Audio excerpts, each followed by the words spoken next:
Okay, तो आज हम पढ़ेंगे सिग्निफिकेंट फिगर्स। तो क्या होता है कि significant figures?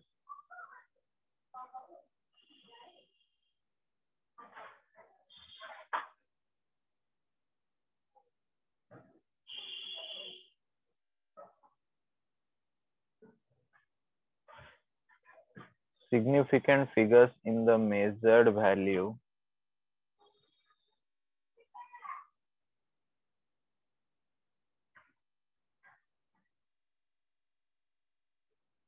of a physical quantity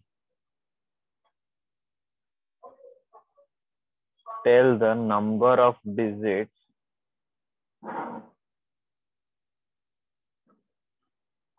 in which we have confidence।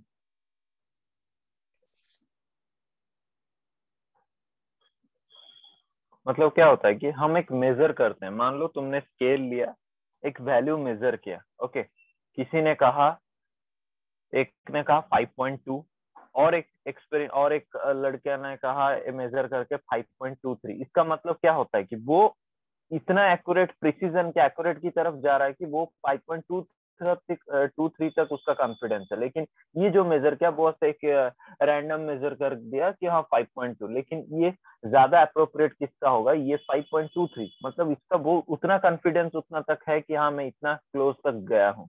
तो बस वही होता है कि significant in figures in the measured value of a physical quantity tell the number of digits in which we have confidence. तो larger the significant figure, हम ऐसे बोल सकते हैं, larger the significant figure, larger the number of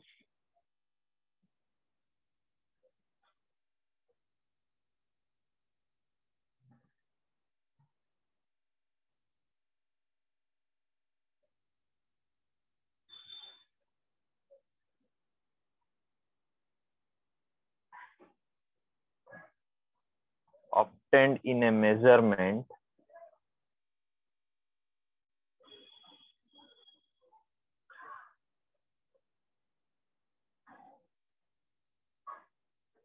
greater is the accuracy।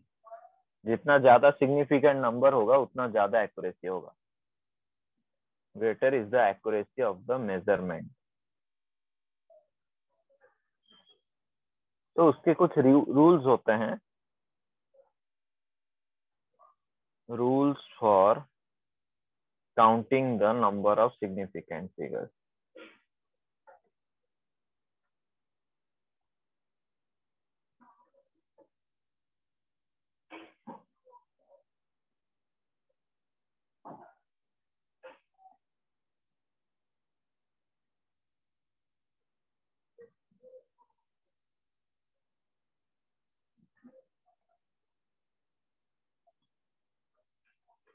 क्या होता है कि पहला रूल होता है all non-zero digits are significant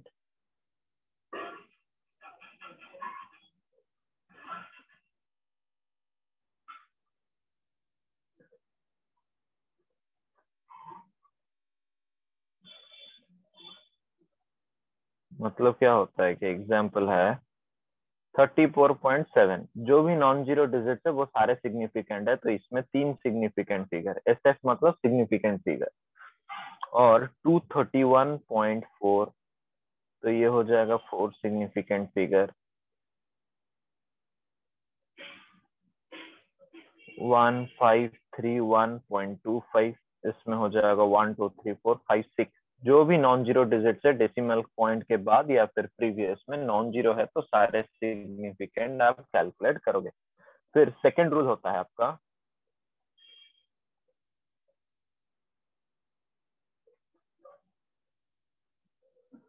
वो होता है trapped zeros.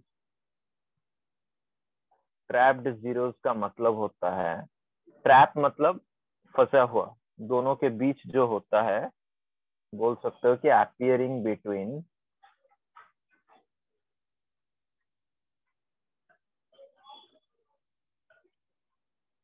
To non zero digit are are significant.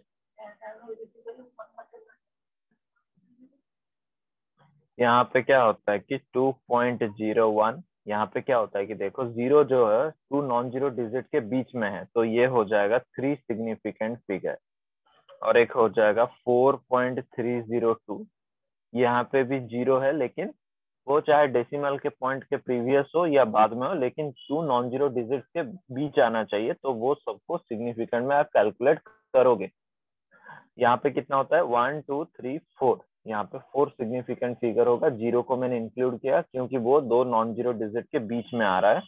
और एक हो सकता है 1.002, तो यहाँ पे भी जीरो क्या होता है कि टू नॉन जीरो के बीच आ रहा है, तो उसको भी मैं कैलकुलेट करूंगा as a significant figure. Okay, clear हुआ ये point?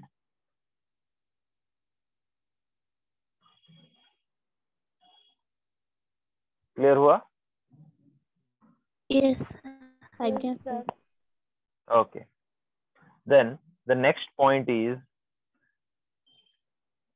leading zeros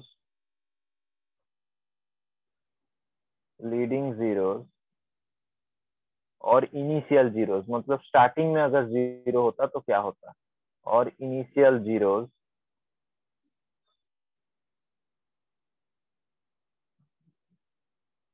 are always insignificant. मतलब उसको कैलकुलेट नहीं करते हैं। स्टार्टिंग में अगर जीरो होता है 0.241 या फिर 242, तो यहाँ पे जीरो से स्टार्टिंग हुआ है तो वो लेना नहीं है। ये सिर्फ 3 सिग्निफिकेंट फिगर होगा यहाँ पे। ऐसे भी हो सकता है 0.031। तो यहाँ पे क्या होता है कि जीरो के बाद भी जीरो होता है, वो भी स्टार्टिंग में लिया जाएगा, तो उसको कैलकुलेट नहीं करोगे। यहाँ पे हो जाएगा 2 सिग्निफिकेंट फिगर। और यहाँ पे हो सकता है, ऐसे भी हो सकता है 0.005। तो यहाँ पे स्टार्टिंग में सब जीरो से लेना नहीं है, सिर्फ एक ही वैल्यू लेना है, 1 सिग्निफिकेंट फिगर। फिर आता है next point, ending zeros. And में अगर जीरो होता है, स्टार्टिंग में जीरो तो लेना नहीं है, सिग्निफिकेंट नहीं होता है। अब देखते हैं एंडिंग जीरोस आर सिग्निफिकेंट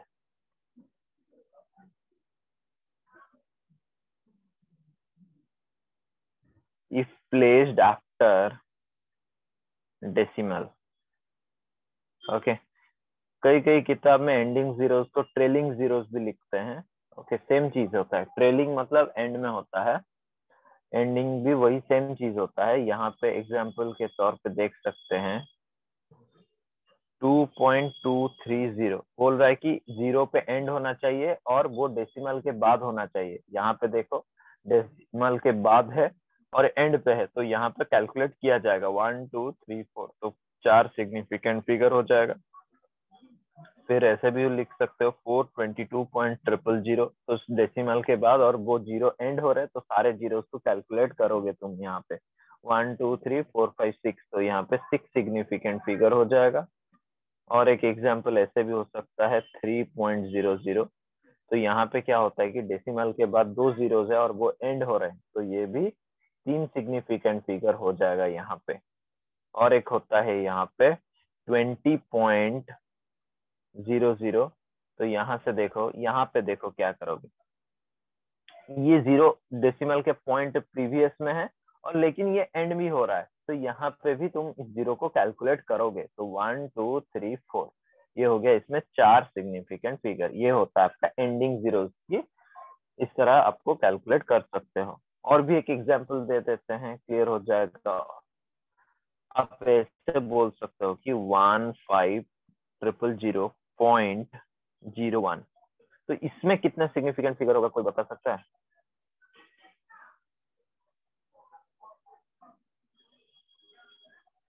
7. हाँ 7 होगा। क्यों होगा, देखो ये तो क्या होता है कि ये सारे ट्रैप्ड जीरो कंडीशन आ गया, मतलब ये वाला हो गया। सेकेंड रूल यहाँ पे काम करेगा, second rule. Okay, trapped zero, तो 7 सिग्निफिकेंट फिगर है। ओके, और एक देखते हैं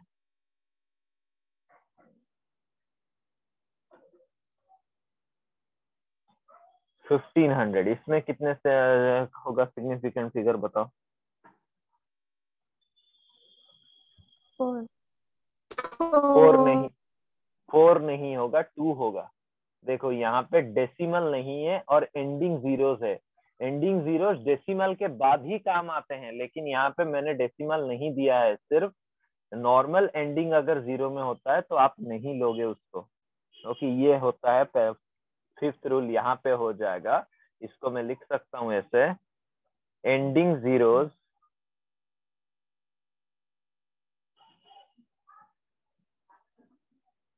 विदाउट डेसिमल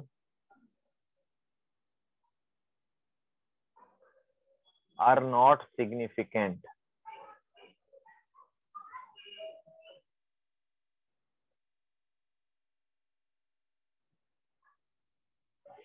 एग्जाम्पल का ये दे दो, 1500, यहाँ पे एंडिंग जीरोस है लेकिन डेसिमल पॉइंट नहीं है, तो यहाँ पे सिर्फ 2 ही लोग हैं नॉन जीरोस, 2 सिग्निफिकेंट फिगर हो जाएगा। तो 200 में सिर्फ 1 सिग्निफिकेंट फिगर, 430 में सिर्फ 2 सिग्निफिकेंट फिगर, ओके, 1250 में सिर्फ 3 सिग्निफिकेंट फिगर। तो डेसिमल के पॉइंट के बिना जीरोस एंड में वो आपको लेना नहीं है, आर नॉट सिग्निफिकेंट, ये याद रहना चाहिए, आर नॉट सिग्निफिकेंट। ओके, फिर 6th पॉइंट पे चलते हैं।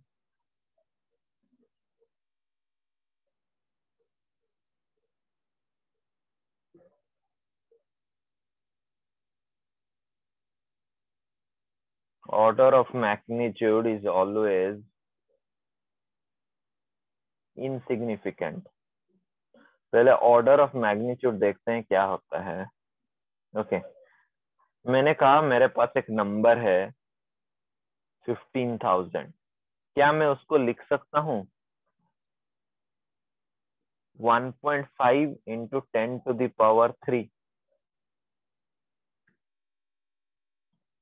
3 या फिर 4 होगा, 4 होगा, हाँ 4 होगा। 1.5 इंटू 10 टू द पावर 4 लिख सकता हूँ मैं उसको। जी सर। तो यहाँ पे बोल रहा है ये जो 10 टू द पावर लिखा है ये होता है order, 10 to the power order बोलते हैं, ऑर्डर ऑफ मैग्नीट्यूड। ओके, वो बोल रहा है कि उसको जब आप तुम कैलकुलेट जब करोगे सिग्निफिकेंट फिगर, तो इसको लेना नहीं है। ओके, तो इसमें जब ऐसे फॉर्म में आ गया तो ये सिर्फ यहाँ पे इस नंबर को देखना है कि वो वहां पे रूल अप्लाई करोगे वो कितना हो रहा है। तो यहाँ पे तो नॉन जीरो है, तो इसमें कि सिर्फ 2 सिग्निफिकेंट फिगर है। तो ये भी तो जनरल होता है प्रीवियस लॉ के हिसाब से, 15,000 मतलब जीरो तो डेसिमल पॉइंट नहीं है, तो सिर्फ आपको लेना है 1.5, तो वो भी वहां पे भी होता है 2 सिग्निफिकेंट फिगर। तो ऑर्डर ऑफ मैग्नीट्यूड को कन्वर्ट करने से हमें इजी हो जाता है सिग्निफिकेंट फिगर्स के रूल को अप्लाई करने के लिए। ओके, तो यहाँ पे हो जाता है 2 सिग्निफिकेंट फिगर। तो ये पॉइंट बहुत ही इंपॉर्टेंट होता है। तो जो भी नंबर आपको डिफिकल्ट लगे, सिग्निफिकेंट फिगर का आपका रूल याद नहीं होता है, तो पहला चीज करो कि आप उसको ऑर्डर ऑफ मैग्नीट्यूड में लिखो, जो 10 का पावर होगा वो सब आपको इंक्लूड नहीं करना है आपको सिग्निफिकेंट फिगर्स कैलकुलेट करते हुए। ओके, ये 6th पॉइंट बहुत ही इंपॉर्टेंट है। फिर 7th पॉइंट पे चलते हैं, pure numbers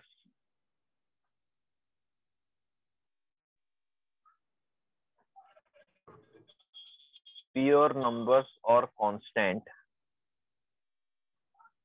have infinite significant figures.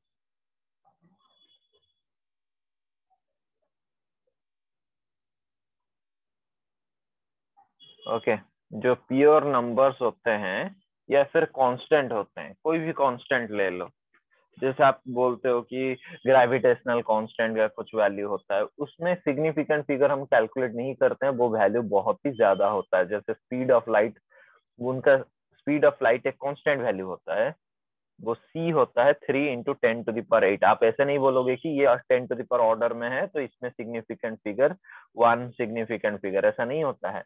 ये एक कांस्टेंट है, कांस्टेंट और प्योर नंबर के लिए कांस्टेंट जो उनका सिग्निफिकेंट फिगर इनफाइनाइट होता है। ओके, बहुत बच्चों का ये डाउट रहता है कि हम उसको ये दे दिया होगा, सिर्फ नंबर दे दिया, सिर्फ नंबर अगर बोला होगा, ये अगर स्पीड ऑफ लाइट मेंशन नहीं किया होगा, सिर्फ आपको नंबर बोला है 3 इंटू 10 टू दावर 8, हाँ आप यहाँ पे बोलोगे 1 सिग्निफिकेंट फिगर। लेकिन अगर वो स्पेसिफाई कर रहा है speed of light equal to 3 × 10⁸ पूछेगा कितना सिग्निफिकेंट फिगर, तो वहां पे 1 मत लिखना, वहां पे लिखना इनफाइनाइट, क्योंकि प्योर नंबर्स और कांस्टेंट ये सब क्या होता है कि इनफाइनाइट होता है। अगर कुछ क्वांटिटी बता दिया, रिफ्रैक्टिव इंडेक्स का वैल्यू बता दिया 1.5, आपको बोलेगा इसका कितना होगा सिग्निफिकेंट फिगर, वो इनफाइनाइट होगा, वो आप 2 नहीं लिखोगे, क्योंकि ये सारे प्योर नंबर और कांस्टेंट होता है, और कांस्टेंट का सिग्निफिकेंट फिगर इनफाइनाइट होता है। क्लियर? जी sir. Yes sir. Okay, question कुछ कर देते हैं इसके ऊपर।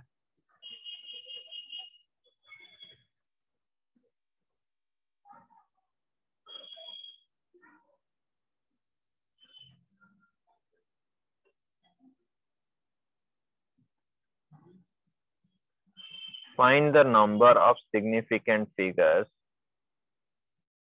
मैं क्वेश्चन लिखता हूँ, आप आंसर बताते चलिए।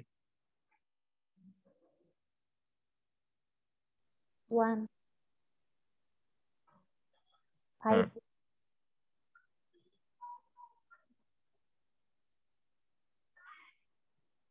1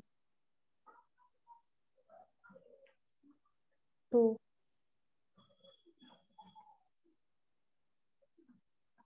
5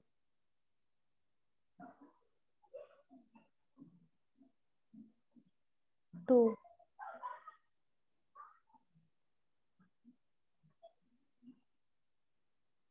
4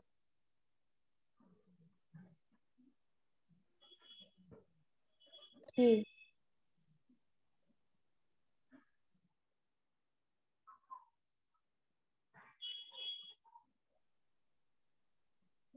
2 2 2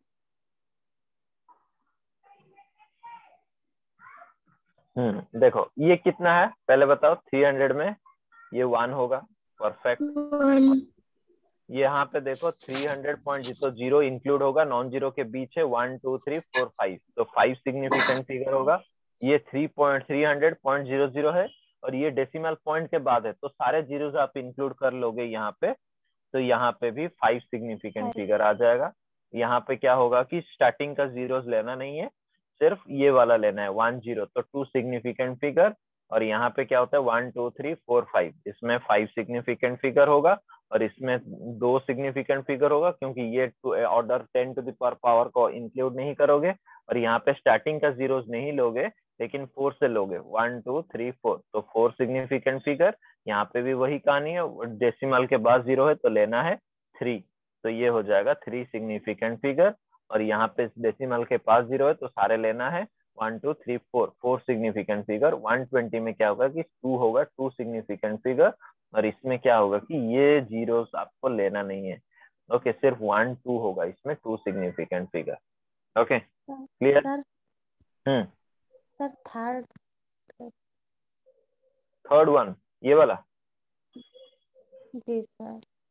हाँ, यहाँ पे देखो मैंने कहा था डेसिमल के बाद आपको जीरोस लेना है, जो डेसिमल के बाद ये जो जीरोस आ रहा है, तो ये कहीं ना कहीं एक नॉन जीरो टाइप हो गया, तो ये जीरोस को भी इंक्लूड करना पड़ेगा, हाँ या नहीं? तो इसीलिए 5 सिग्निफिकेंट फिगर होगा इसमें, क्योंकि आप जब 300 लिखते हो, 0.00 देते हो, ये एक स्पेसिफिक कैलकुलेटेड वैल्यू हो जाता है, मतलब आप उस प्लेसेस को आप डिफाइन कर रहे हो, तो यहाँ पे वो जीरोस इंक्लूड होते हैं।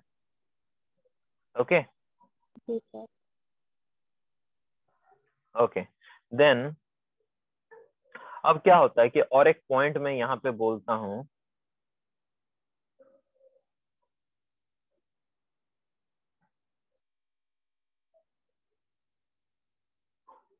number of significant figures do not change on changing the units.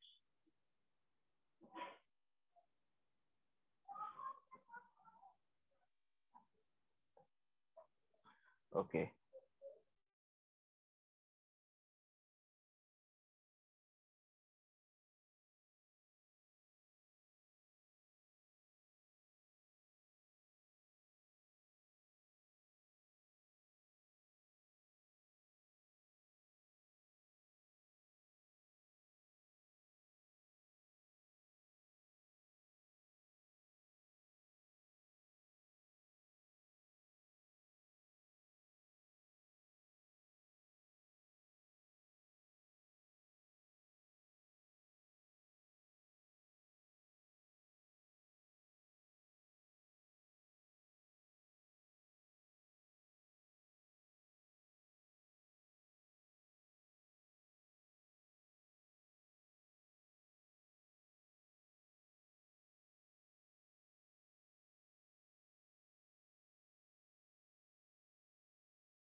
क्या होता है कि the number of significant figures do not change on changing the units. वो बोल रहा है कि अगर आप यूनिट बदल दोगे तो वो उसका सिग्निफिकेंट फिगर में कोई बदलाव नहीं आएगा। एग्जाम्पल क्या है कि आपके सामने मैंने कहा 1.5 मीटर, उसको आप कन्वर्ट कर लो सेंटीमीटर में। 1.5 मीटर इज सिमिलर टू कितना हो जाएगा, 150 सेंटीमीटर। ओके, जब 1.5 होता था तो कितने सिग्निफिकेंट फिगर होगा, 2 सिग्निफिकेंट फिगर। अब 150 है तो कितना सिग्निफिकेंट फिगर होगा देखो, तो इसमें भी 2 होगा। तो क्या चेंज हुआ, सिग्निफिकेंट फिगर चेंज हुआ यूनिट बदलने में। क्लियर हुआ ये point? Yes sir. Yes sir. Okay, तो यहाँ से हम कंप्लीट करते हैं पूरा सिग्निफिकेंट फिगर। ओके, बस आपको उस चीजों से आपको देखना है कि जहां पे भी आपका रूल याद नहीं आए तो क्या करना है, आपको ऑर्डर ऑफ मैग्नीट्यूड में लिखिए क्वांटिटीज को, उसके बाद आपको इजी हो जाएगा सिग्निफिकेंट फिगर फाउंड करने के लिए। Okay, clear? अब देखते हैं राउंडिंग ऑफ। छोटा छोटा टॉपिक है, जल्दी जल्दी खत्म कर लेंगे फिर एरर करेंगे। Rules for rounding off.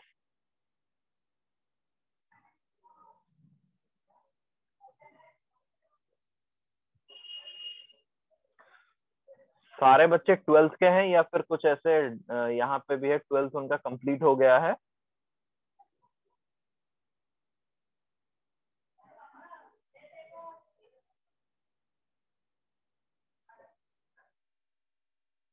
सारे 12th के हैं तो ओके। यस। तो ये टॉपिक 11th का है, ये ज्यादातर याद नहीं होगा आपको, तो ये एक रिवीजन की टाइप का आपको हो जाएगा। ओके, ये पूरा स्टार्टिंग में पढ़ाया जाता है 11th में, लेकिन क्वेश्चंस आते हैं नीट में। तो रूल्स फॉर राउंडिंग ऑफ का क्या होता है कि एक क्वेश्चन दिया है पे यहाँ पे,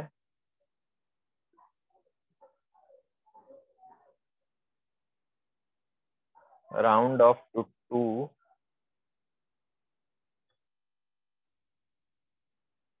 सिग्निफिकेंट फिगर्स। एक है 2.82, उसको राउंड ऑफ करिए 2 सिग्निफिकेंट फिगर क्लासेस को। एक है 2.87, 2.852, 2.854 और एक है आपका 2.850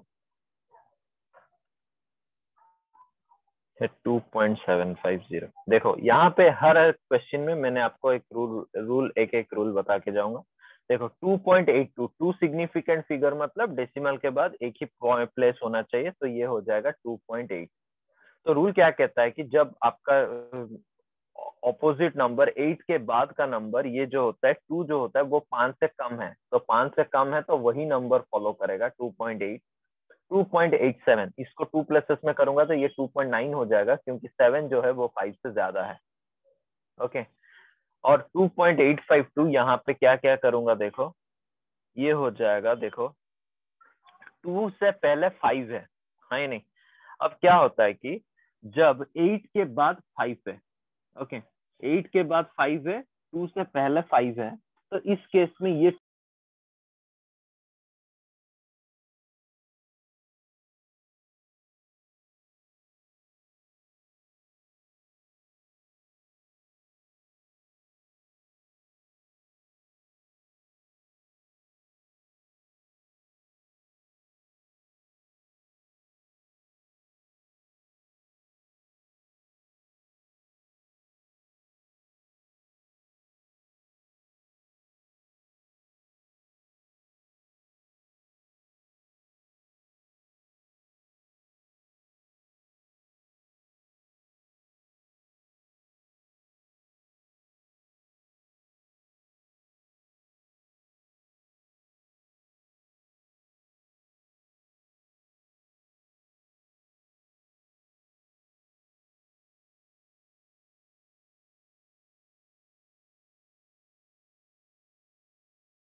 ओके, यहाँ पे क्या होगा कि 2.9 होगा।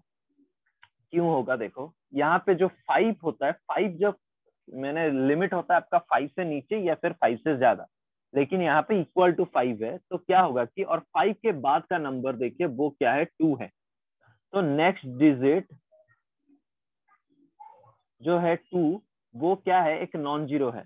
तो नॉन जीरो जो अगर है वो, तो नॉन जीरो अगर है तो नॉन जीरो होगा, तो ये एक जब 5 होगा और 5 के बाद वाला नंबर नॉन जीरो होगा, तो ये एक ऐड हो जाएगा, मतलब उसके अगले वाले नंबर को आप राउंड अप करोगे। सिंपल चीज है, आप ये देखते हो तो 2 5, तो 2 5 से क्या होता है कि 2 जो होता है वो 5 से नीचे होता है, ये 8 5 होता, फिर 8 5 है, इसीलिए 8 के ऊपर क्या होगा, 9 यहाँ पे लिखेंगे, 2.9। यहाँ पे रूल बस ऐसे डिफाइन किया गया है, आप नॉर्मल मेथड में करोगे भी तो वो 2.9 ही होगा।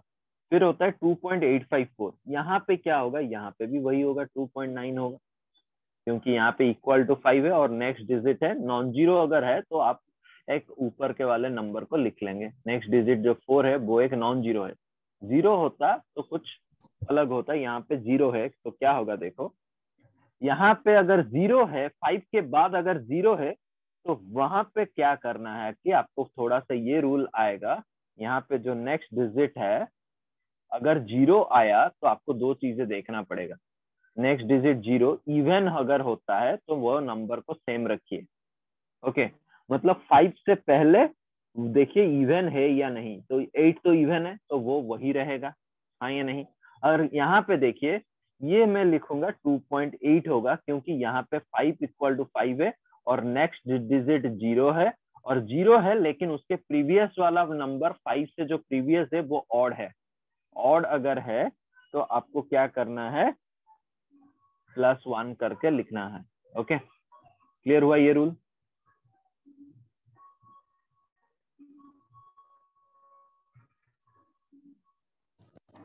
ये रूल क्लियर जी हुआ? सर। Yes, sir. तो आप मुझे अभी बताओ क्वेश्चन, अब मैं आपको और एक देता हूँ इसके ऊपर, 4.351 कितना होगा राउंड ऑफ करके?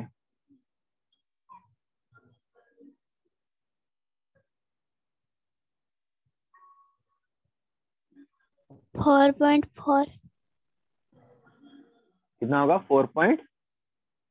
4. ठीक है, क्योंकि 5 है, 5 से पहले ऑड है, ऑड है तो आपको एक इंक्रीज करना है। Clear?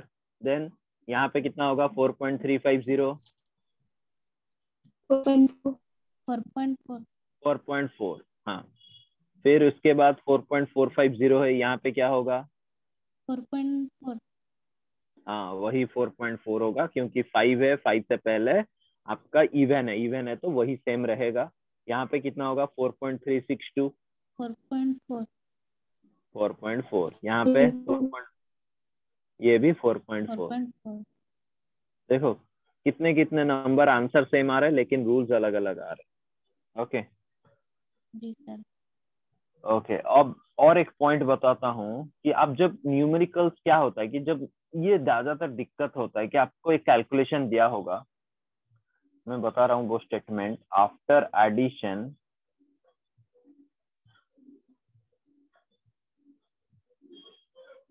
Subtraction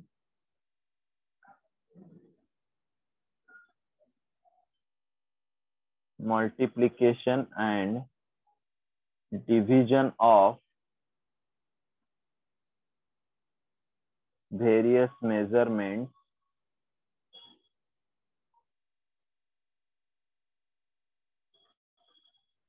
the final result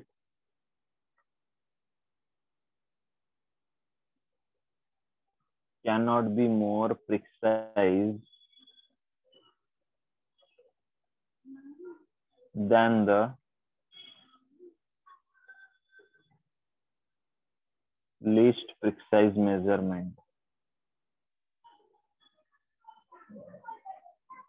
मतलब क्या होता है कि देखो जब एडिशन करते हो, सब्ट्रैक्शन करते हो, मल्टीप्लिकेशन करते हो, जो बहुत सारे मेजरमेंट का, तो फाइनल रिजल्ट जो होता है can not be more precise than the least precise. जो मतलब आपके पास जो भी अगर 2.5 है, 2.51 है, 2.68 है, 2.713 है, तो सबको अगर ऐड करने के लिए जो फाइनल रिजल्ट होगा तो वो ये लोएस्ट नंबर जो है वो उसके हिसाब से सिग्निफिकेंट फिगर में रहेगा, यही बताना चाहता है वो।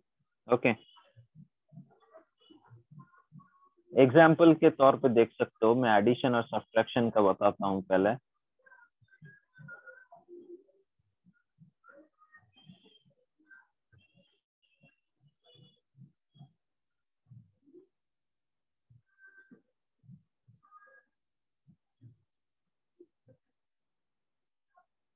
Result should be rounded off the same number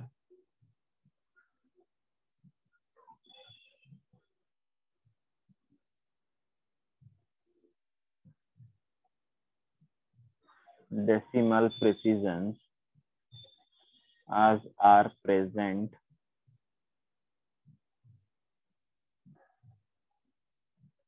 in the number having the least number of decimal places.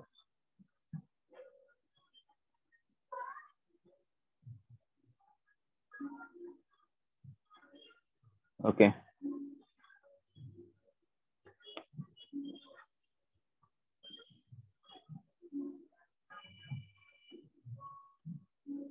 $33.03.3 plus 3.11 plus 0.313।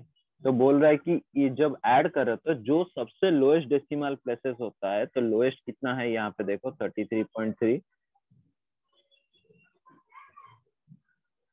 3.11 और ये हो जाएगा 0.313। तो जो लोएस्ट होता है तो सबसे लोएस्ट कितना है, least number of decimal places कितना है 1। ओके, तो यहाँ से जो ऐड करने के बाद, ये ऐड करने के बाद कितना हो जाएगा आपका, ये आ जाएगा 36.723। लेकिन आप उसको राउंड करोगे, सिर्फ एक ही प्लेसेस को करोगे क्योंकि लोएस्ट जो होता है वही फॉलो होता है, तो ये हो जाएगा 36.7। ओके, फाइनल आंसर जो आपका जो वैल्यूज होते हैं वो जो सबसे लोएस्ट डेसिमल प्लेसेस होता है वो फाइनल आंसर को उसी के तरफ राउंड करना है। हाँ या नहीं, क्लियर? सर और एक बार रिपीट। देखो और एक बार कर लेता हूँ आपको एक बोला है कि आपका आंसर बोला है कि आपका 33.3 है और एक नंबर है बोला है कि ऐड करके लिए कितना कितना दिया है 3.11 और एक है 0.3113। ओके, ये ऐड करोगे 3233617 33 प्लस 3 36.7, तो आपका आंसर ये आएगा। लेकिन ये ऑप्शन में नहीं होगा, ऑप्शन में से 4 ऑप्शन आपको दिया होगा 36.73, 36.72, 36.71 और एक दिया होगा 36.7। तो आप इस केस में क्या करोगे, देखो मैंने कहा कि जो नंबर है सबसे lowest one, first lowest decimal places मतलब लोएस्ट मतलब डेसिमल के बाद कितना प्लेसेस है, यहाँ पे सबसे है 1, यहाँ पे 1 है, यहाँ पे 2 है, 3 है, तो सबसे कम क्या है 1। तो आंसर जब निकालोगे तो वो लोएस्ट जितना है वो फाइनल आंसर को भी लोएस्ट होना चाहिए, प्रिसिजन उतना तक ही रहेगा। तो मतलब इसको राउंड अप करके वो सिर्फ एक प्लेसेस तक आपको रखना है, क्योंकि हमारे जो क्वेश्चन में था एक जो क्वांटिटी दिया है उसका एक प्लेस तक डेसिमल है, जो लोएस्ट होता है आंसर भी उसी लोएस्ट को फॉलो करता है, तो 36.7 होगा आंसर। क्लियर? जी sir.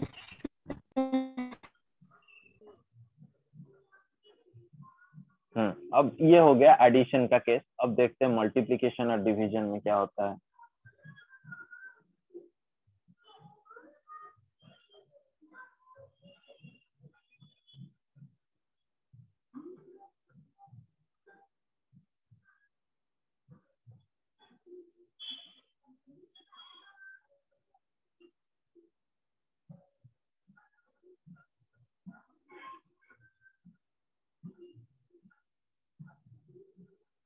Answer of multiplication and division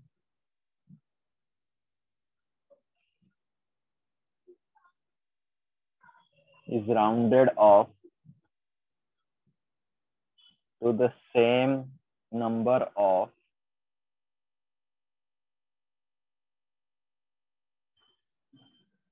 same number of significant figures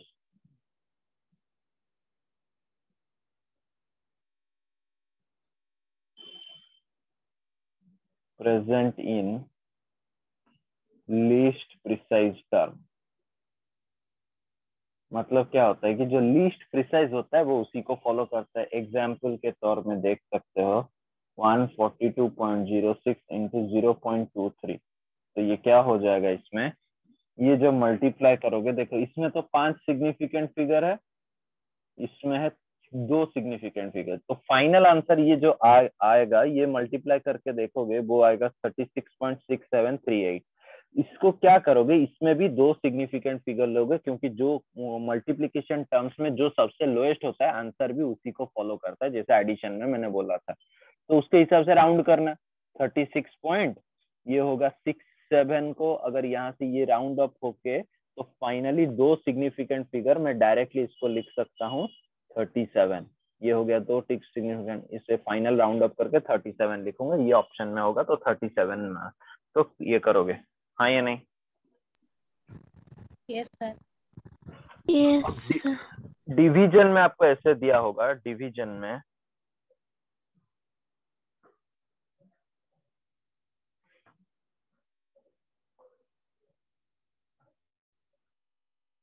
.90 by 4.26। देखो पहले यहाँ पे कितना सिग्निफिकेंट फिगर है, 2 सिग्निफिकेंट फिगर, क्योंकि डेसिमल के बाद का 0 लेना है, एंडिंग में आ रहा है, स्टार्टिंग का 0 नहीं लेना है, और इसमें है 3 सिग्निफिकेंट फिगर। तो ये जो आंसर आएगा 0.21126, तो फाइनली उसको 2 सिग्निफिकेंट फिगर में कन्वर्ट करना है, तो ये हो जाएगा 0.21। ये हो गया 2 सिग्निफिकेंट फिगर और ये हो गया मेरा answer.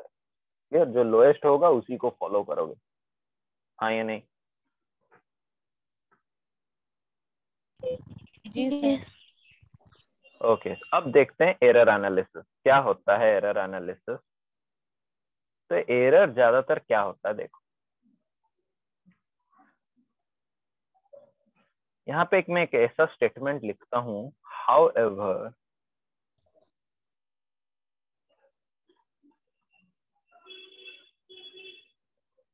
Hard we try,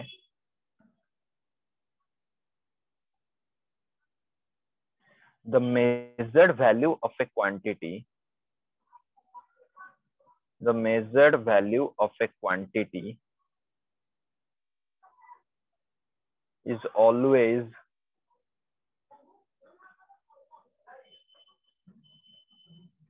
somewhat different from its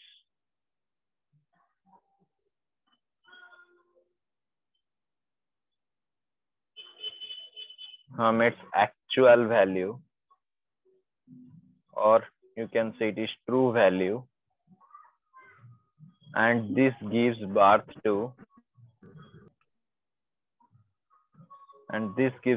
error। तो क्या होता है कि आप एक मेजर किए, ओके, आप एक एक्सपेरिमेंट कर रहे हैं, आप एक कैलकुलेटेड थ्योरी कैलकुलेट करके आपने एक वैल्यू निकाला था, लेकिन जब उसको मेजर करोगे आप देखोगे जो थ्योरिटिकल वैल्यू है वो कैलकुलेटेड वैल्यू से आपका मेजरमेंट कहीं ना कहीं ज्यादा आ रहा है, कहीं कम आ रहा है। तो ये जितना ज्यादा जितना कम, ये जो एक्स्ट्रा या फिर डेफिसिट वाला जो टर्म्स होता है वो होता है आपका एरर, हाँ या नहीं? देखो क्या होता है कि जनरली आप एक एक्सपेरिमेंट निकाल के दिए, आपको बताया गया कि ये कैलकुलेटेड वैल्यू है आपका जी का वैल्यू अगर आप 9.8 लेते हो, ये है आपने कैलकुलेशन करके दिखे। फिर आप जब एक्सपेरिमेंट करते हो वैल्यू ऑफ डिटर्मिनेशन ऑफ जी के लिए, आप जी का वैल्यू 9.8 नहीं आता है, किसका कम आता है, किसका ज्यादा आता है, किसका 8 पॉइंट समथिंग आता है। तो जितना तुमने कम किया, जितना उस 9.8 से वैल्यू कम या फिर जितना ज्यादा होता है, वो जो वैल्यू होता है उसको हम एरर बोलते हैं। हम कहीं ना कहीं जैसे कितना भी ट्राई कर ले, ये जो कुछ ना कुछ तो उसमें प्रॉब्लम्स आता है, उसकी वजह से एरर आता है। यही जो चीजें एक्स्ट्रा कर, जो वैल्यू को एक्स्ट्रा कर रहा है या फिर डिक्रीज कर रहा है, यही जो चीजें जो एक्स्ट्रा और डेफिसिट होता है उसी को बोलते हैं एरर। जनरली उसमें क्या होता है कि डिफाइन कैसे करेंगे, देखो एब्सोल्यूट एरर बताएंगे पहले।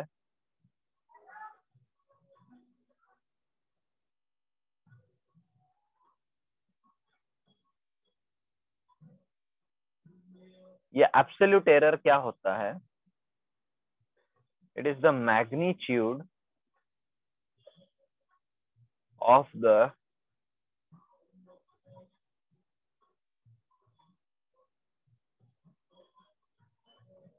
difference between the value and the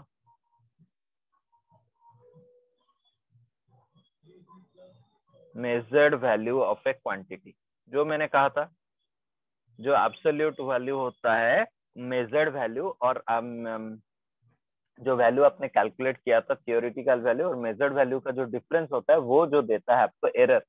तो एरर को हम कैसे डिफाइन करेंगे? Delta x means error is equal to जो होता है एक्स का क्वांटिटी, एक्स एक क्वांटिटी है, एक्स का true value minus measured value, ये जो डिफरेंस होता है, और उसका मैं मॉड लेता हूँ। मॉड मतलब सिर्फ पॉजिटिव, मुझे सिर्फ यहाँ पे उनका साइन का कोई मतलब नहीं है, मुझे उनका क्या होना है कि आपको, मुझे उनका मैग्नीट्यूड से मतलब होता है। ओके, वो जो होता है आपका एब्सोल्यूट एरर हम बोलते हैं। Okay clear? इसको अब देखो, ये तो डेफिनेशन हो गया। सिंपल से चीजों में अब अगर देखोगे, देखो आपने एक एक्सपेरिमेंट किया, अपना एक्सपेरिमेंट टेबल कैसे होता है, देखो आप एक सीरियल नंबर लिखते हो। ओके, फिर यहाँ पे एक क्वांटिटी आता है, ओके एक्स एन होता है, जिसमें आपका सीरियल 1 2 3 4 5, यहाँ पे ये वैल्यू हो गया x1 x2 और x3 x4 और x5 करते हो। फिर यहाँ से आप क्या करते हो? मीन निकालते हो। मीन कैसे निकालते हो? मीन जो होता है सबको ऐड कर लेते हो,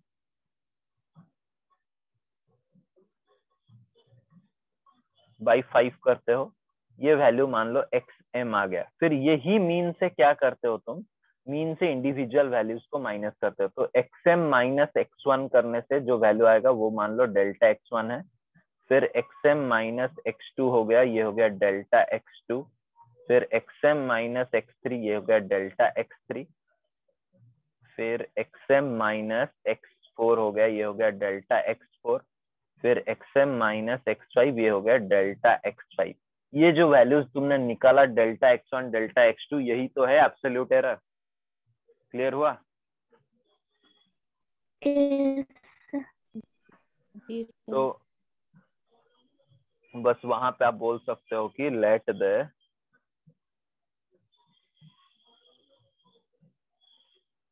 let a physical quantity be measured n times। मैंने उसको कितनी बार मेजर किया है? n times. अब क्या होता है कि let the measured values be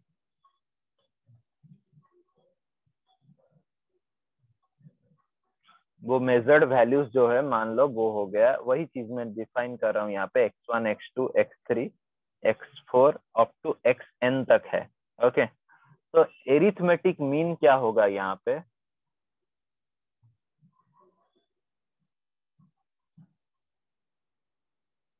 वो हो जाएगा x1 plus x2 plus x3 dot dot dot xn divided by n। Okay,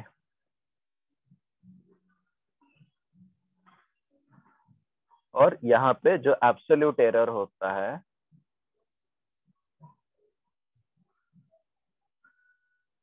जो डेल्टा x होता है, वो होता है xm या फिर ट्रू, जो भी मीन को ट्रू बोलते हैं, कोई भी x true minus x measured.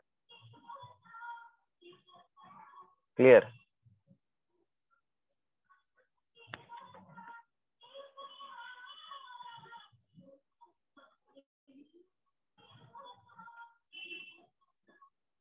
Okay, फिर होता है mean absolute error.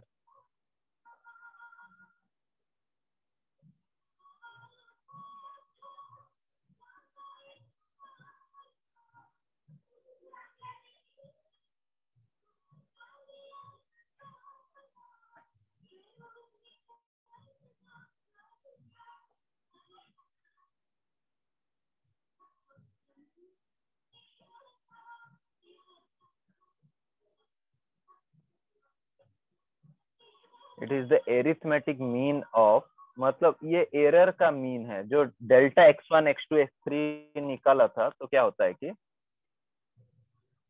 Mean of the magnitudes of absolute errors in all the measurements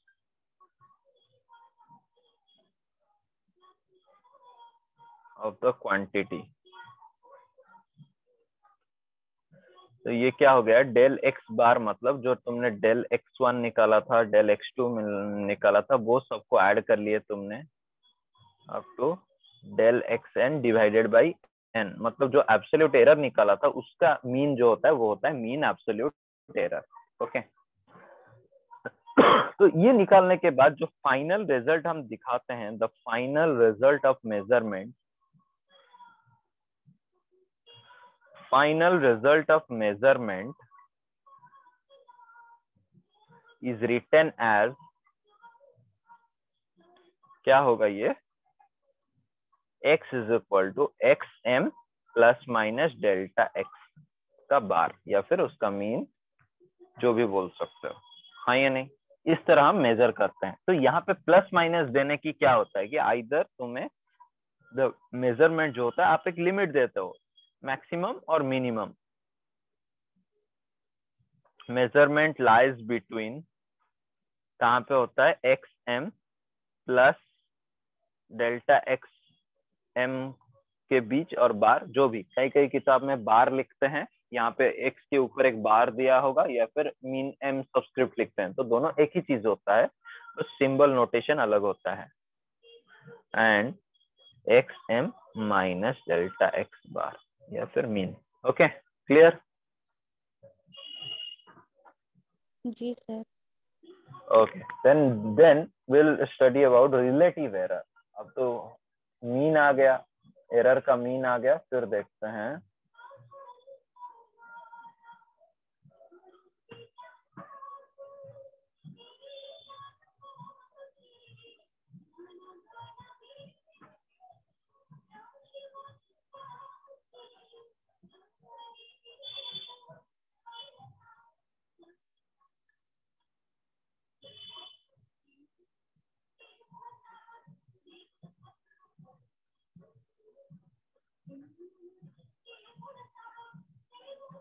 relative error और फ्रैक्शनल एरर। तो क्या होता है कि देखो, ये क्या होता है कि तुमने निकाला था क्या, del x m, error mean absolute error. उन्होंने कहा कि mean absolute error divided by, अगर टोटल मीन का जो वैल्यू निकला था वो अगर डिवाइड कर लेते हो तो ये हो जाता है तुम्हारा रिलेटिव एरर। तो ये क्या हो गया, मीन एब्सोल्यूट एरर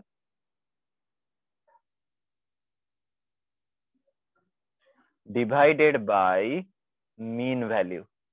ये जो वैल्यू तुम्हें मिलेगा ये क्या होता है तुम्हारा रिलेटिव एरर। 10th क्लास में, 9th क्लास में हम प्रॉफिट लॉस का प्रॉब्लम्स करते थे मैथ्स में। प्रॉफिट क्या करते हो तुम, selling price minus cost price, वो प्रॉफिट आता था, फिर प्रॉफिट को कंपेयर करते थे कॉस्ट प्राइस के साथ। तो वो आपका प्रॉफिट का जो होता है वो आपको क्या होता है कि एक रिलेटिव प्रॉफिट बोलते हो उसको, रिलेटिव प्रॉफिट। फिर उसको 100 मल्टीप्लाई करने के बाद प्रॉफिट परसेंटेज निकालते थे, वही टर्म है। मैंने क्या किया, पहले एरर निकाला, एरर का मीन निकाला, फिर एरर का mean divided by original mean, ये जो रेशियो हो गया मैंने उसको कहा रिलेटिव एरर हो गया। और फ्रैक्शनल एरर, ओके, इसको ऐसे भी लिखा जाता है del X bar by X bar. कई किताब ऐसे भी लिखते हैं, ये del x M by X M भी लिखते हैं।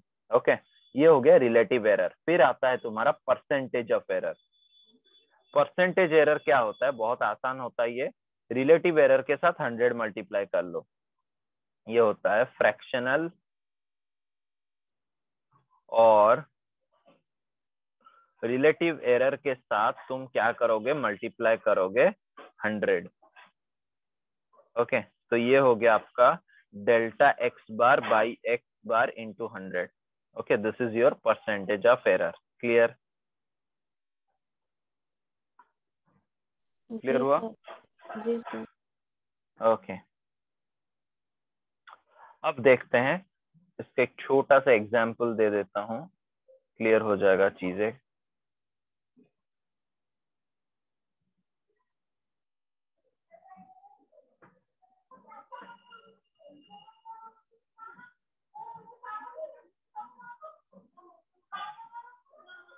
Repeated observations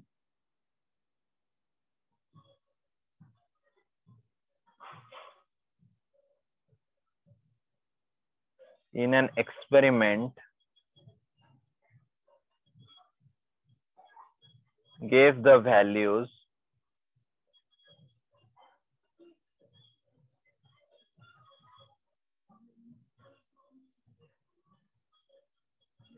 4.2, 4.4, 4.5, 4.3, 4.6. Calculate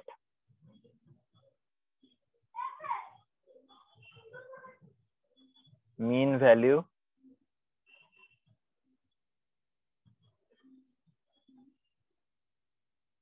absolute errors,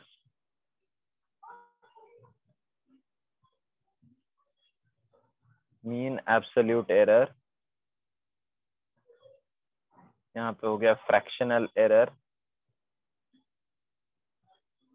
और एक हो गया आपका परसेंटेज ऑफ एरर। ओके, तो देखो क्या पे दिया पे, आप ऐसे कर सकते हो, यहाँ पे सीरियल नंबर, यहाँ पे वैल्यूज जो एक्स भाल मान लो 1 2 3 4 5, यहाँ पे दिया है 4.2, 4.4, 4.5, 4.3, ये हो गया 4.6। तो मीन क्या होगा, यहाँ पे सबको ऐड कर लो, 4.2 plus 4.4 plus 4.5 plus 4.3 plus 4.6 divided by ये हो गया आपका 5। तो ये वैल्यू कितना होगा आपको, ये हो जाएगा 22.0 by 5, that is equal to 4.4। फिर आपको क्या निकालना है, एरर। तो डेल्टा x1 क्या होगा, xm माइनस x1, तो मतलब 4.4, ये मॉड है, 4.4 minus 4.2 that is equal to 0.2। Similarly delta x2 is equal to xm minus x2, तो वो हो जाएगा 4.4 minus 4.4 that is equal to 0। फिर डेल्टा x3 हो जाएगा xm माइनस x3, 4.4 माइनस 4.5, इसका मॉड मतलब ये सिर्फ 0.1 होगा, ये हो जाएगा xm माइनस x4 माइनस 4.3, ये भी वही 0.1 आएगा, और एक होगा delta x5, xm minus x5, 4.4 minus 4.6, ये हो जाएगा 0.2। मॉड ये लिया है तो सारे पॉजिटिव वैल्यूज ही आएंगे। ओके, ये हो गया मेरा फर्स्ट बीट। मीन वैल्यू मतलब ये हो गया फर्स्ट बीट, ये एब्सोल्यूट एरर्स हो गया second beat. Okay, third beat पूछा है मीन एब्सोल्यूट एरर।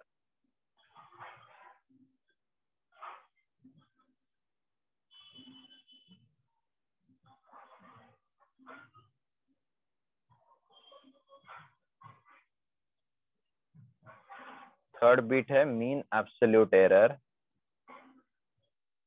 तो क्या होगा कि वो, तो मीन एब्सोल्यूट एरर क्या होगा,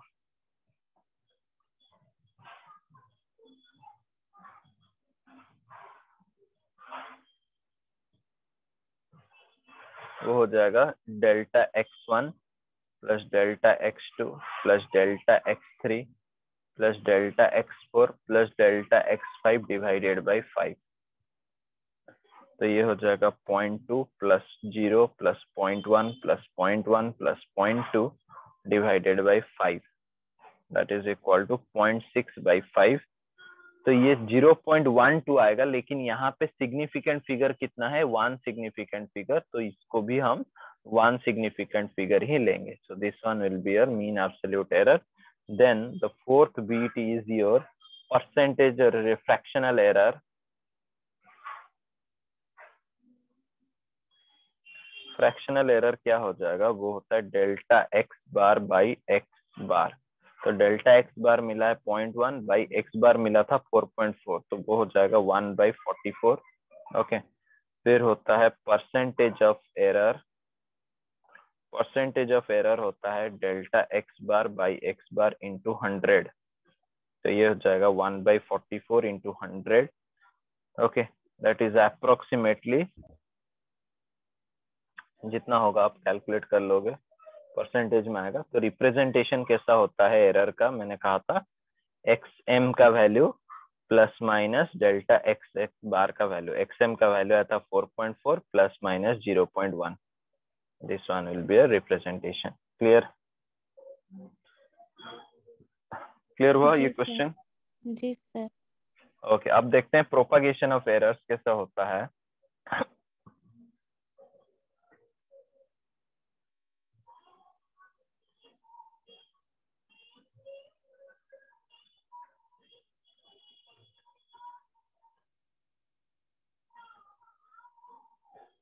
पहले देखते हैं एडिशन और सब्ट्रैक्शन.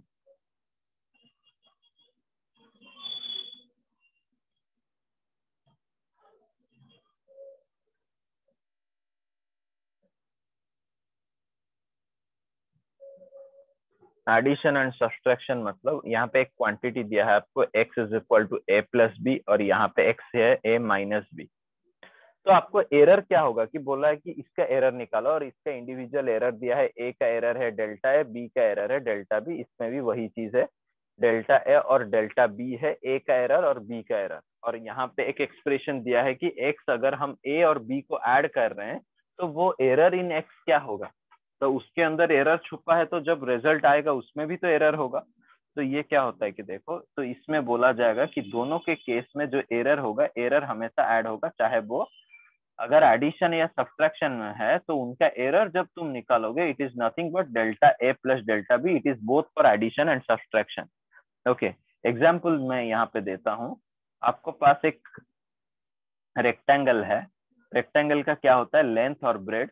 उन्होंने कहा कि लेंथ का वैल्यू है 1 प्लस माइनस 0.1, ब्रेड का वैल्यू है 2 प्लस माइनस 0.2. तो इस वैल्यू में तो ये क्या है, एल का वैल्यू है और ये है डेल्टा एल का वैल्यू, मतलब एरर इन एल. तो ये है बी का वैल्यू और ये है एरर इन बी का वैल्यू, मतलब ब्रेड. तो पेरीमीटर में क्या होता है कि फाइंड पेरीमीटर बोला है.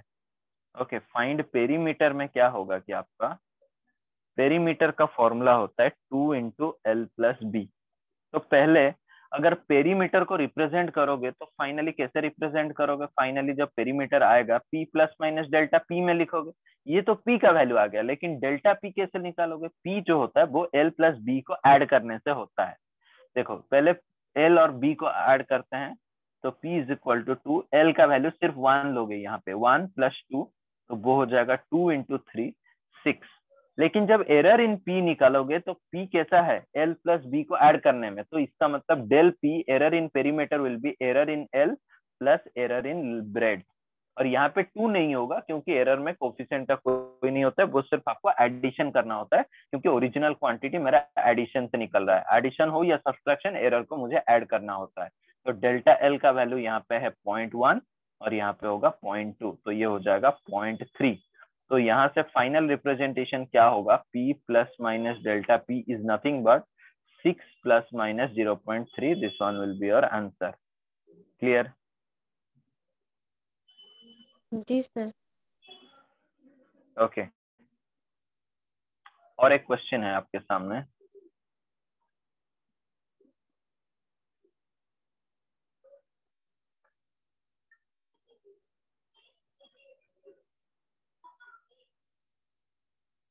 ओके, अब देखते हैं डायरेक्ट मल्टीप्लिकेशन और डिवीजन क्या होता है. ये तो एडिशन और सब्ट्रैक्शन में देख लिया.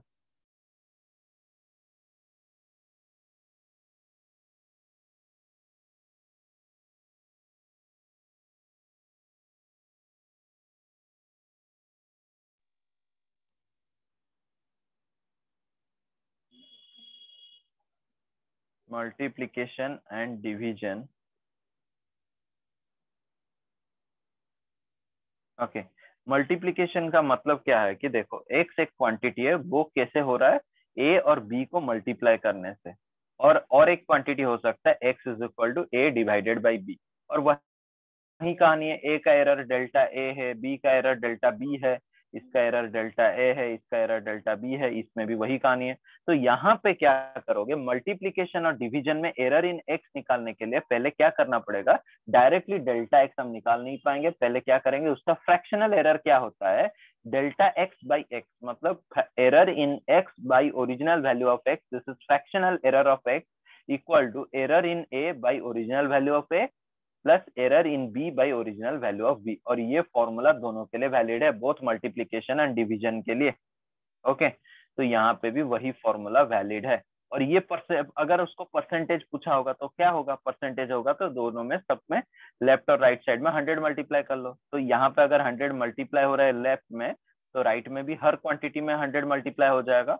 तो इसका मतलब क्या हो गया, ये हो गया आपका x का percentage of error of x, ये हो गया percentage error of x is equal to percentage error of e, percentage of error of a plus percentage error of b। दोनों का ऐड कर लेता हूँ क्योंकि मैंने दोनों में ये फ्रैक्शनल एरर इंटू 100 क्या हो जाता है, परसेंटेज ऑफ एरर। तो ये आपको याद रखना है। मल्टीप्लीकेशन और डिवीजन में क्या होता है कि अगर कोई भी क्वांटिटी मल्टीप्लाई और डिवीजन है तो उसका एरर कैसे निकालते हैं, रिलेटिव एरर होता है। एग्जाम्पल देखने से और क्लियर हो जाएगा।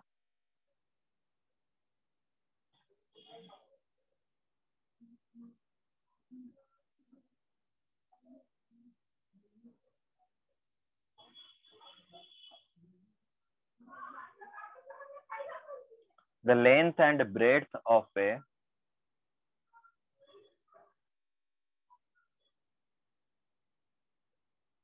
rectangular field are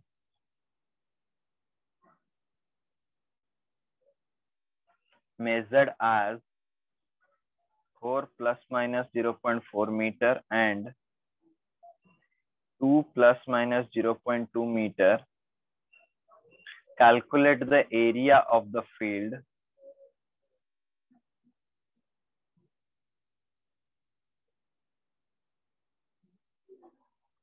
with proper error limit.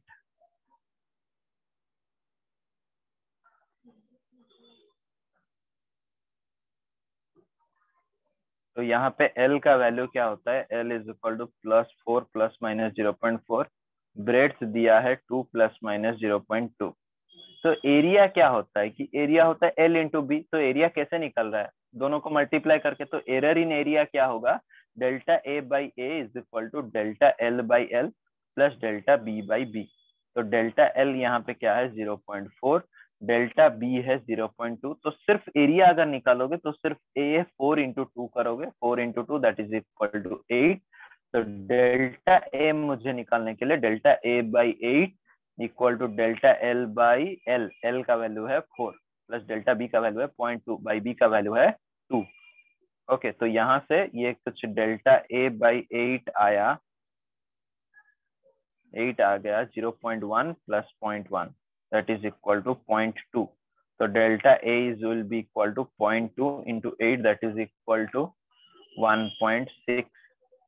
तो फाइनली एरिया को कैसे रिप्रेजेंट करोगे, area plus minus delta A is equal to nothing but 8 plus minus 1.6 is the answer. Okay जी सर। ओके, अब एक है quantities raised to the power, बहुत famous है। अब मल्टीप्लीकेशन डिवीजन देखा, अब दोनों को अलग कर लेगा। वो क्या होगा कि दोनों मिक्स्ड है, इसको मिक्स्ड ग्रुप बोलते हैं। Quantities raised to some powers, some power को मैं रेज किया हूं क्वांटिटीज को। तो क्या होगा, x इज इक्वल टू दिया है आपको a to the power p, b to the power q, c to the power r। इसको बहुत इजी है, देखो क्या करना है कि x मतलब यहाँ पे एक मिक्स्ड ग्रुप है, मल्टीप्लीकेशन भी है डिवीजन भी है, तो वही कहानी है।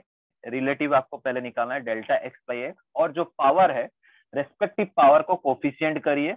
a का पावर है p तो उसको कोफिशिएंट में लिखा into delta A by A. Okay, उसको रिलेटिव में लिखा। फिर b का कोफिशिएंट क्या होगा q, तो पावर है q, उसका कोफिशिएंट हो जाएगा q into delta b by b। फिर प्लस करना है, जो भी डिनोमिनेटर में जो भी है उसको भी ऐड करना है, और उसका पावर है r, तो कोफिशिएंट हो जाएगा r into delta c by c। ये क्या हो गया, सबका रिलेटिव एरर मैंने निकाल दिया। ओके, फिर अगर परसेंटेज ऑफ एरर पूछता है तो क्या करना पड़ेगा, delta X by X into 100 is equal to p into delta A by A into 100 plus Q into delta B by B into 100 plus R into delta C by C into 100। Okay, तो ये क्या हो गया, percentage of X is equal to P into percentage of A plus Q into percentage of B plus R into percentage of C. Clear? क्या किया मैंने, जो भी पावर है उसको कोफिशिएंट में लिखो, उसको फिर रिलेटिव फॉर्मेट में लिखो। हाँ या नहीं? ये ज्यादातर नीट लेवल में ज्यादातर इसी के ऊपर बेस होता है। देखो क्वेश्चन किस तरह करते हैं आप, डिफरेंट सारे तरीके के क्वेश्चन करवा दूंगा, शॉर्टकट मेथड भी बता दूंगा। ओके, क्वेश्चन है आपके सामने, क्लियर हुआ ये part?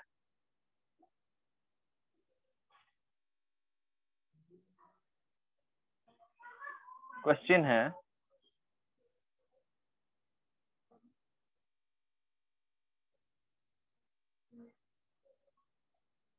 in an experiment the percentage of error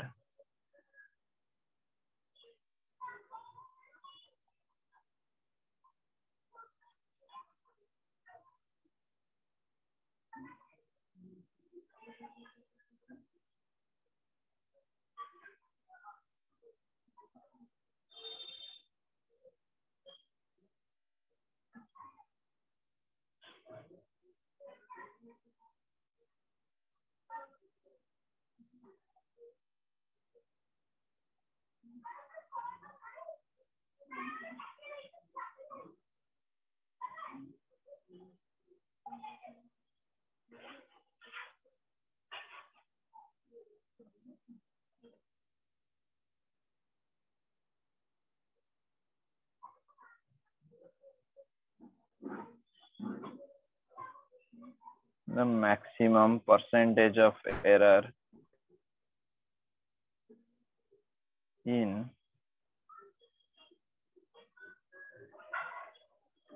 measurement of x is dash where x equal to a2 b to the power 1 by 2 c to the power 1 by 3 d to the power 3। Okay, चार option है आपके पास, -10%, 10%, 3/13%, okay 16%। आपको एक long method भी बता देता हूँ, short method भी यहाँ पे बताऊंगा। पहले देखो क्वांटिटी क्या दिया है, क्वांटिटी दिया है x is equal to A square B to the power 1 by 2 C to the power 1 by 3 D to the power 3। तो आपको ये जब क्वांटिटी मिलता है तो डेल्टा एक्स बाई एक्स करना पड़ता है, तो 2 इंटू जो भी पावर होता है वो कोफिशिएंट हो जाता है रेस्पेक्टिव क्वांटिटी का, delta A by A plus 1 by 2 into delta B by B plus 1 by 3 into delta C by C plus 3 into delta D by D. Okay, ये हो गया अकॉर्डिंग टू इक्वेशन। फिर वहां से क्या किया करते हो, परसेंटेज पूछा है तो 100 मल्टीप्लाई करना पड़ेगा, delta A by A into 100 plus half into delta B by B into 100 plus 1 by 3 into delta C by C into 100 plus 3 into delta D by D into 100। Okay, इस तरह। और यहाँ पे क्वेश्चन में क्या दिया, परसेंटेज ऑफ ए, परसेंट मतलब ये वैल्यू दिया है, तो percentage of error in x का वैल्यू कितना होगा, इट इज 2 इंटू ए का दिया है 1% प्लस 1 by 2, बी का दिया है 2%, फिर सी का दिया है, मतलब ये पूरा टर्म दिया है 3%, तो 1 by 3 into 3 plus 3 into D का दिया है 4%, मतलब ये टर्म दिया है 4%। तो क्या हो गया, 2 2 cancel, 3 3 cancel, 2 plus 1 plus 1 plus 12, तो कितना हो गया 16%। तो आंसर हो जाएगा आपका 16%। क्लियर? क्लियर हुआ? अब देखते हो उसके शॉर्टकट कैसे करोगे। ये तो मैंने आपको लंबा मेथड बता दिया। जब आपको बहुत ही जल्दी करना होता है तो जिस तरह दिया होता है, जो भी वैल्यूज दिया है, ओके ए का दिया है, बस ए का पावर जो है वो रेस्पेक्टिव परसेंटेज को मल्टीप्लाई करिए, तो यहाँ पे क्या होगा 2 इंटू 1 प्लस बी का जो पावर है उसको उसका परसेंटेज के साथ मल्टीप्लाई करिए, ऐड करते चलिए, 1/2 into 2 plus 1/3 into 3 plus 3 into 4। तो ये भी वैल्यू, ये शॉर्टकट टेक्निक है। जो भी परसेंटेज दिया है पहले एक्सप्रेशन को देखिए, जो रेस्पेक्टिव पावर से पावर को परसेंटेज के साथ मल्टीप्लाई करते चलिए और सबको ऐड कर दीजिए।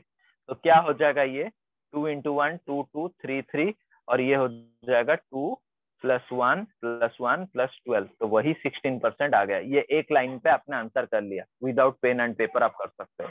क्लियर? जी सर। ओके अब नेक्स्ट क्वेश्चन देखते हैं। आप ही मुझे बताओगे शॉर्टकट टेक्निक मैंने जो कहा, मैंने क्वेश्चन करते ही वक्त आप मुझे आंसर बता दोगे। देखो अब ये बहुत इजी हो गया, बहुत जो डिफिकल्ट लगता है बहुत बच्चों को, ये मैंने आपको शॉर्टकट बता दिया, वो आपका एक चुटकी में हो जाएगा। क्वेश्चन है,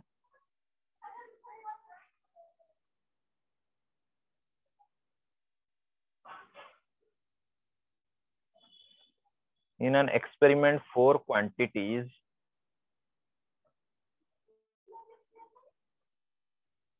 A, B, C and D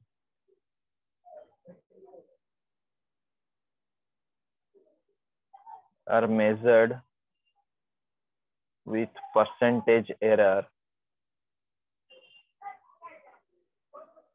1%, 2%, 3% and 4% respectively.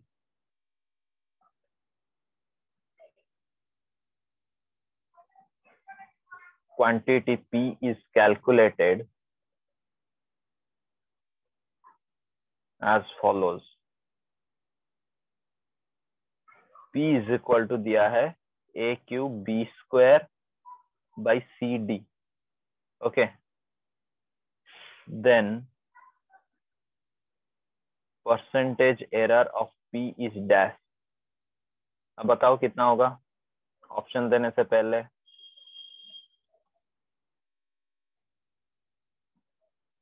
14। Okay 14 होगा आंसर। कैसे किया मैंने आपको शॉर्टकट बताता हूँ, पहले इसको शॉर्टकट से सॉल्व करते हैं। शॉर्टकट में मैंने क्या कहा था, जो भी पावर है पावर को साथ रेस्पेक्टिव परसेंटेज मल्टीप्लाई करिए। 3 into 1 plus 2 into 2 plus 1 1 into 3 plus 1 into 4। तो 3 plus 4 7 7 plus 3 10 10 plus 14%। Direct answer आ गया। लॉन्ग कट में जाओगे तो क्या होगा, ये delta P by P into 100 direct करते हैं। 3 into delta A by A into 100 plus 2 into delta B by B into 100 plus 1 into delta C by C into 100 okay plus 1 into delta D by D into 100। Okay ये सारे values दिए हैं आपको।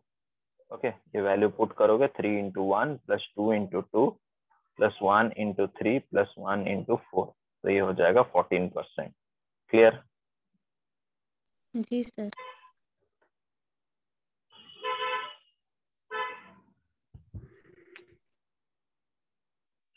Then next question is,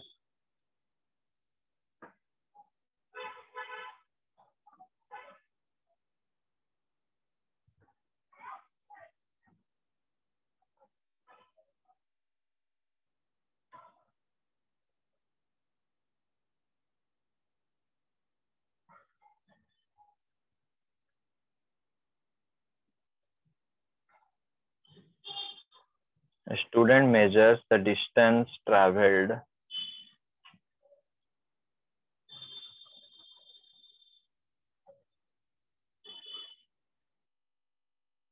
in free fall of a body initially at rest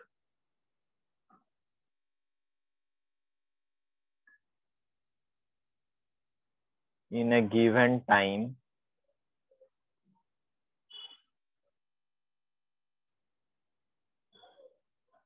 he uses this data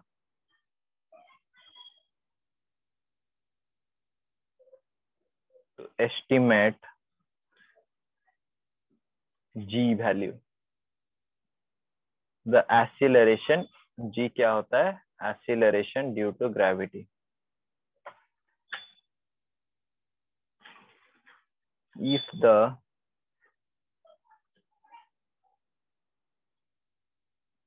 maximum percentage error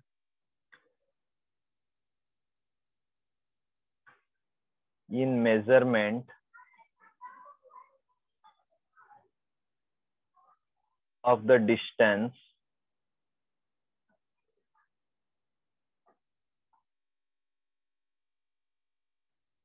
and the time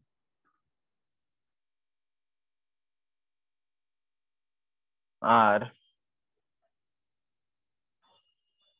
E1 and E2 respectively. Distance और time का error है, distance का error percentage है U1 और time का E2. The percentage error in the estimation of G, in the estimation of G. देखो ये थोड़ा सा घुमा के पूछा है इस डैश. क्या है कि देखो यहाँ पे ये 2010 में आया था. ऑप्शंस है आपका E2 minus U1, E1 plus 2E2, E1 plus E2 और ये हो जाएगा E1 माइनस 2E2. देखो क्या पूछा है, पहले बता रहा है कि फ्री फॉल हो रहा है. फ्री फॉल क्या होता है कि जब बॉडी को आप नॉर्मली ड्रॉप करवा देते हो बॉडी को. फ्री फॉल मतलब U0 होता है. ऐसे करके वो h हाइट जब नीचे आता है तो यहाँ पे t टाइम लेता है और वो टाइम का फॉर्मूला होता है नीचे आने के लिए 2h/g. ये काइनेमेटिक्स में आपने पढ़ा होगा. t is equal to √2h/g होता है. अब टाइम को कैसे निकालेंगे, पहले स्क्वायर कर लेते हैं. टी स्क्वायर क्या होगा, ये स्क्वायर रूट हट जाएगा 2h/g. मुझे क्या निकालना है, g का वैल्यू निकालना है, g का एरर एस्टिमेट करना है. तो g का वैल्यू क्या होगा 2h/t². तो ये वाला फॉर्मेट में हो गया. मैंने कहा था जब एरर इन g निकालोगे तो डेल्टा g/g क्या होगा यहाँ पे. तो कोफिशिएंट जो होता है लेना नहीं है आपको, सिर्फ पावर अगर होता है तो कोफिशिएंट में लेना है. यहाँ पे 2h है तो 2 का कोई फायदा नहीं है लेने के लिए, तो 2 यहाँ पे नहीं लोगे, सिर्फ लोगे h डेल्टा h/h प्लस जो पावर होता है उसको कोफिशिएंट करना है, लेकिन जो कोफिशिएंट में होता है उसको लेना नहीं है. तो ये हो जाएगा 2 इंटू डेल्टा t/t. क्लियर. आपको पता चल गया है डेल्टा g/g इंटू 100 करोगे तो delta h/h into 100 plus 2 into delta t/t into 100. तो ये हो जाएगा, ये परसेंटेज दिया है E1 और ये दिया है E2, तो 2E2. तो आंसर हो जाएगा E1 plus 2E2. Option B is correct. Clear. Clear हुआ. Yes sir. Okay, next question है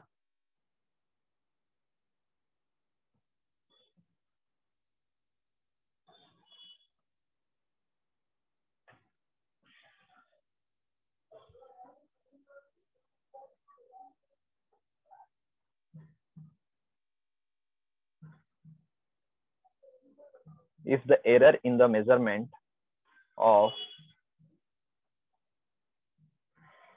radius of a sphere is 2%, then error in the determination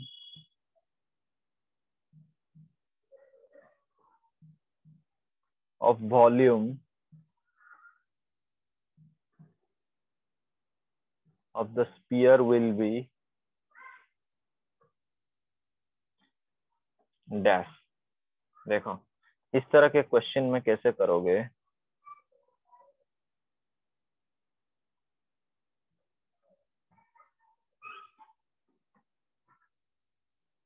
देखो पहले पूछा है कि रेडियस ऑफ स्फीयर में एरर दिया है, मतलब दिया क्या है डेल्टा r/r. रेडियस का एरर का परसेंटेज दिया है 2%. वॉल्यूम ऑफ द स्फीयर क्या होता है, वॉल्यूम ऑफ स्फीयर अगर आपको याद होगा वो होता है 4/3 पाई r3. ओके, तो एरर इन v क्या होगा, delta v/v is equal to, ये कांस्टेंट को लेना नहीं है, जो भी कोफिशिएंट होता है उससे मतलब नहीं होता है, मुझे सिर्फ मतलब है आपको पावर से. तो ये हो जाएगा 3 इंटू डेल्टा r/r. तो परसेंटेज मतलब delta v/v into 100 is equal to 3 into delta r/r into 100 तो ये हो जाएगा 3 into 2 that is equal to 6%। तो option D is the answer. वो कितना है? 6% is the answer. Clear? V का परसेंटेज, हाँ या नहीं? Okay, clear? Next question is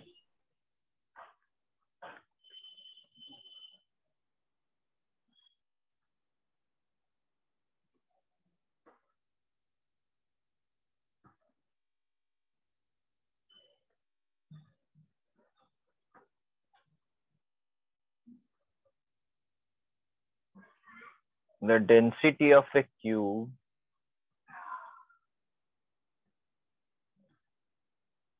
is measured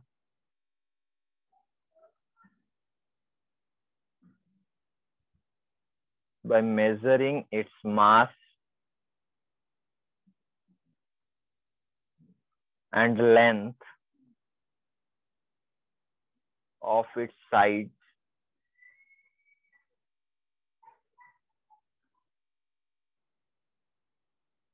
if the maximum error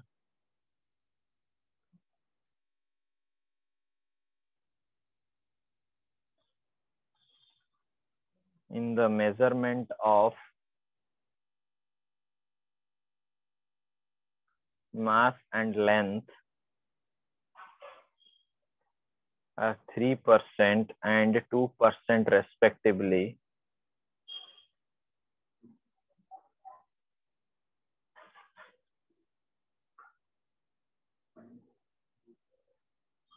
the maximum error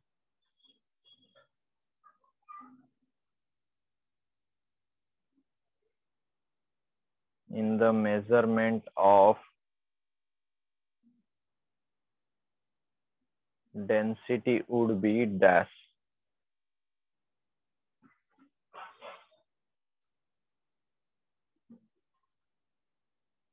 %, 14%, 7%,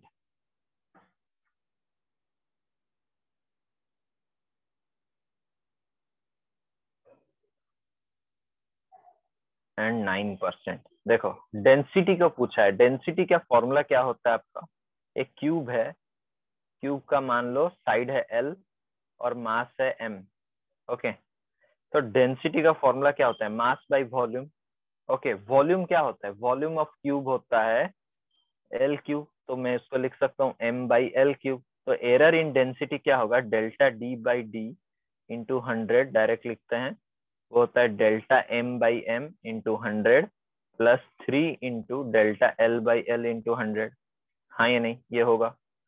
मास का परसेंटेज ऑफ एरर क्या दिया है? Percentage of error of mass दिया है 3%। तो 3 प्लस 3 इंटू लेंथ का दिया है 2। तो ये क्या हो जाएगा? 3 प्लस 6 that is equal to 9% is the answer. Clear? हाँ या नहीं? Yes, sir. Clear. Okay. Then next question is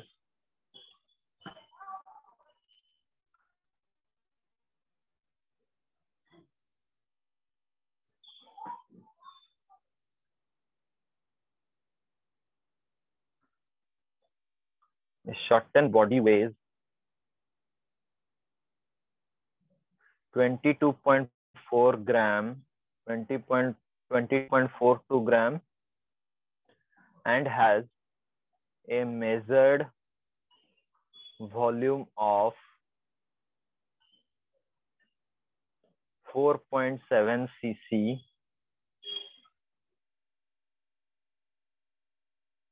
The possible error in the measurement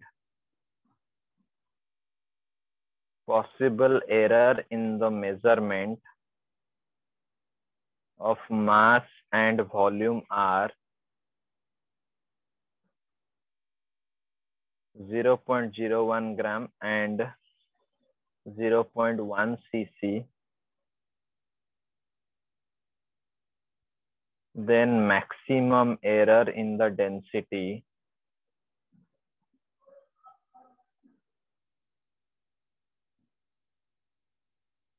will be dash. 1991. Option will be 22%, 2%, 0.2%, 0.02%. देखो क्या पूछा है, एक क्वेश्चन दिया है कि बॉडी दिया है, एक बॉडी कोई भी रैंडम बॉडी ले लो, उसका मास दिया है कितना 22.4 ग्राम, 42 ग्राम. ओके, वॉल्यूम दिया है 4.7 cc. एरर इन मास दिया है कितना 0.01 ग्राम. एरर इन वॉल्यूम दिया है 0.1 cc. ओके, तो डेंसिटी का फॉर्मूला होता है mass by volume. Error in density मतलब delta D by D into 100 is equal to delta M by M into 100 plus delta V by V into 100.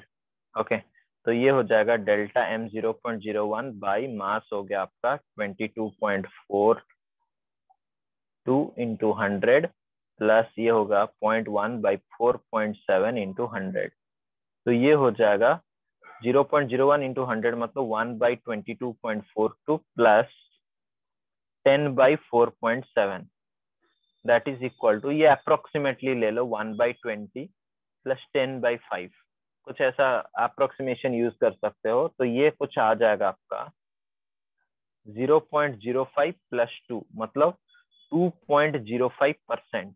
Okay, या फिर जो ऑप्शन में है 2% अप्रोक्सीमेटली आएगा. तो answer will be 2%. Clear? Clear हुआ? Yes sir. Yes, sir. तो यहाँ से मैंने एरर का मैक्सिमम क्वेश्चन सॉल्व कर लिया है. एरर यहाँ से खत्म होता है. Okay, clear? कुछ डाउट है आपका? बस आपको प्रैक्टिस करना है अच्छे से पूरा.